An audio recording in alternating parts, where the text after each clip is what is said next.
the food fight sweeping school cafeterias nationwide. It's only been a month since new federal guidelines mandating healthy school lunches went into effect, but many students are already finding them hard to swallow. With cafeteria fare now calorie restricted, some kids are complaining that their lunch doesn't fill them up and turning to YouTube to make their voices heard. Here's ABC's Jim Avila. You need a fruit or vegetable, sweetie pie? It's a noble effort, but an ABC News investigation shows the USDA's new school lunch guidelines are not going down so well with many kids across the country. America's public school students protesting the new federal war on child obesity with guidelines promoting smaller portions, fewer calories, less meat and cheese, and more fruits and vegetables, all aimed to control obesity, which kills more Americans than any cancer.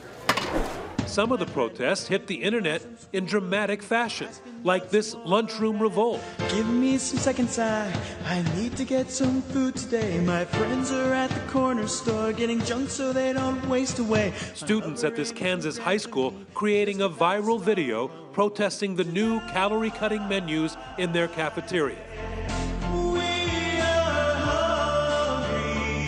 The new rules limit elementary schoolers to 650 calories, 700 calories for middle schoolers, and 850 for high schoolers. It's roughly the same amount of calories, but it's a different mix of how you get to those calories, and we think it's based on the science is a more nutritious mix. But the result of all that healthy food, say many parents and kids, is a dramatic increase in plate waste. Sometimes the food is just nasty. In fact, the only known study of food waste under the new guidelines contains a startling statistic. Kids are now throwing away twice as much food as last year. If you just plop the vegetables and plop the fruit there and don't do anything else, waste goes up. Waste goes up about 97%. We visited a school in suburban Chicago just this month where middle schoolers analyzed their lunch waste and were shocked to find 46 boxes of unopened pears. They're all unopened, totally unopened. The week before, all 111 vegetable containers served were thrown away. Schools tell us that they're seeing a 50% increase in the amount of lunchroom trash. It's just too healthy almost. I try my hardest, but it's just not working. Angie Reynolds at Virginia's Holston High School says kids are bringing their own and only take the fruits and vegetables when she forces them. They complain the food is tasteless. A lot of it is going in the trash. The secret ingredient, perhaps missed most by the students and even the lunch ladies, is so secret it's hidden way back here in the supply room behind a locked door and underneath one of the boxes. That ingredient? Salt. The new school lunch rules place limits on salt, ketchup, and sugar, flavors kids crave. The first rule of food is that nobody's going to get any nutrition out of it if you don't eat it.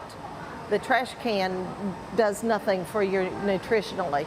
But the USDA says it's working in some schools. We're seeing elementary school children probably more receptive to this than high school students, which is understandable because high school students have gone through perhaps 10 or 12 years of schools with a different sort of formula.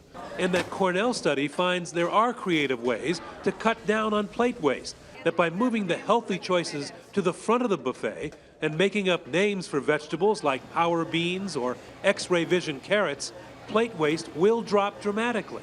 That's what makes all the difference in whether it's eaten or thrown out. Oh, they love salad. Moves that could help the modern-day lunch lady cut down on plate waste and America's kids cut down on childhood obesity. For Nightline, I'm Jim Avila in Bristol, Virginia.